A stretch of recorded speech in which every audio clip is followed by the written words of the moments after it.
আমাদের এই কমিটি দাগনভূঞা উপজেলা যুবদলের যখনই আমরা গঠন করতে চাই, বিভিন্ন সময় বিভিন্ন আওয়ামী দোষর আওয়ামী এজেন্ডা যারা বিএনপিতে গাপ্তি মেরে আছে তাদের ষড়যন্ত্রের কারণে আমরা কমিটিগুলো করতে পারি না, বাধাগ্রস্ত হই।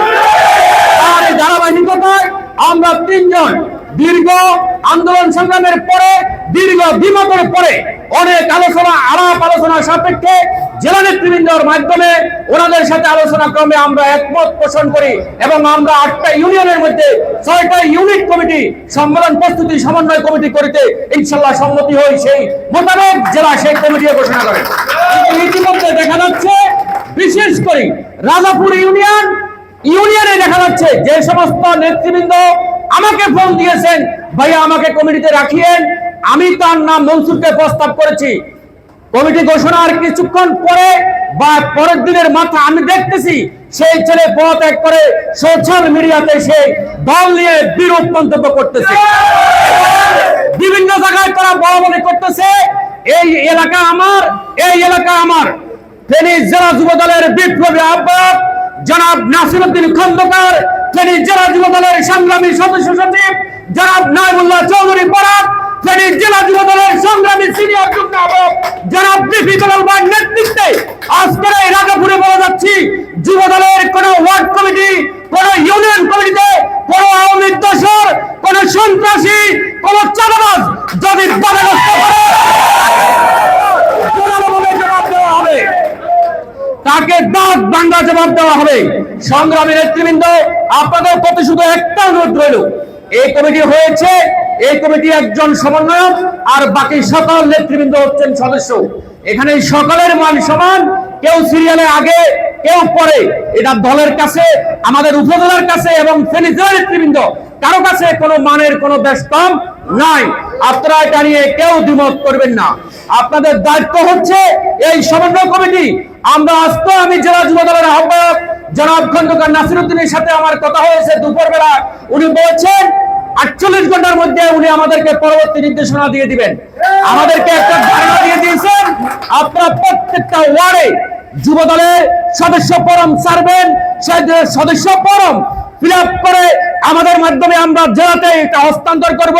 জেলা যাচাই বাছাই করে কোন ছাত্রলীগ, কোন যুবলীগ, কোন আওয়ামী লীগের গত ৫ নির্বাচনে অংশগ্রহণ এরকম লোককে বাদ দিয়ে যেই সমস্ত সাচ্চা লোকজন তাদেরকে দলের সদস্য হিসেবে গ্রহণ করে আমাদের ফেনী জেলা যুবদলের নেতৃত্বে একটি ডাটাবেস করেছেন, সেখানে তাদেরকে সেই ডাটাতে এন্ট্রি করা হবে। অদূর ভবিষ্যতে যেন কোন যুবদলের কর্মী কথা বলতে না হয় আমি যুবদল করি, আমি মিছিলে গেছি, আমি মিটিং এ গেছি, কোন লোক যেন বলার সুযোগ না পায় সে মিটিং এ যায় নাই। ওখানে ক্লিক করলে তাকে দেখা যাবে। সেই সংগ্রহকৃত সদস্যের মতামতের ভিত্তিতে আমাদের ওয়ার্ডের সভাপতি সেক্রেটারি নির্বাচিত হবে। সেই ওয়ার্ডের সভাপতি সেক্রেটারি নির্বাচনে ইউনিয়ন কমিটি নির্বাচিত হবে। সেই ইউনিয়নের প্রেসিডেন্ট সেক্রেটারি ওনারা ওনাদের উপজেলার নেতৃবৃন্দকে বেছে নেবেন। এটাই হচ্ছে যুবদলের সিদ্ধান্ত। আমি শুধু পরিশেষে একটি কথাই বলবো, যারা বাদ পড়েছেন যদি এরকম কোন যোগ্যতা সম্পন্ন লোক থাকে আজকের এই কমিটিতে আমি তাকেও কমিটির বাইরেও সেখানকার যুবদলের নেতা এবং এরপরেও এখানকার মনসুর ভূঁইয়া উপজেলা যুবদলের সদস্য সচিব, তার কাছে আপনারা সেই নামগুলা দিবেন। আমরা তার সাথে সে আমাদের কাছে আমি কিংকু মনসুর বসে যদি এরকম কোন যোগ্যতা সম্পন্ন লোক বাদ পড়ে যায় আমরা জেলা নেতৃবৃন্দের সাথে আলোচনা করে প্রয়োজনে আমরা তাকে সংযুক্তি করে দেব। এবং আওয়ামী লীগের সাথে ছবি আছে, আওয়ামী লীগের ৫ নির্বাচনে অংশগ্রহণ করেছেন, আওয়ামী লীগের অংশগ্রহণ করেছেন, এরকম কোন লোকের যদি ভুল ক্রমে কমিটিতে এসেও যায় আপনারা সেই ছবি প্রদান করবেন। প্রমাণ সাপেক্ষে জেলা নেতৃবৃন্দের কাছে আমরা অনুরোধ করব তাকে কমিটি থেকে অব্যাহতি দেওয়ার জন্য।